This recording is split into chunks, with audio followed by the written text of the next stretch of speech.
জন্য সর্বশেষ সূর্যোদয়।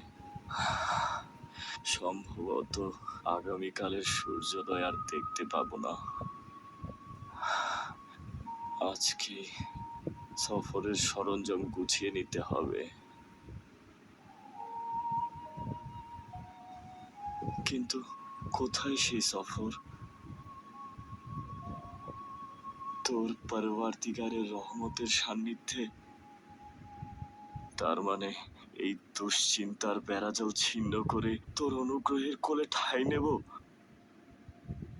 হে মেহেরবান দয়ালু, জানি তুমি মহানুভবতা দেখিয়েছ, এই তুচ্ছ বান্দাকে ক্ষমা করেছ, এই বেচারাকে তোমার রহমতের ছায়াতলে ঠাঁই দিয়েছ।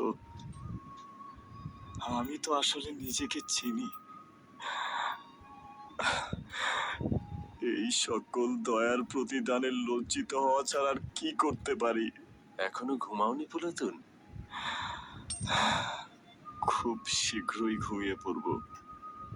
দীর্ঘ এক ঘুম, অতঃপর অনন্তকাল ধরে জেগে থাকা। পুরাতন, আচ্ছা মৃত্যুর পরে যদি আবার জন্ম হয়, ও এত কষ্ট ভোগের পরেও যদি পুরস্কার পাওয়া না যায়, তবে কি হবে? তার মানে কি এই যে হাজার হাজার পয়গম্বরের ওয়াদা সত্যি হবে না? না না। পুরাতনীয় সায়েন্তুস, চলো, দরজা খোলো।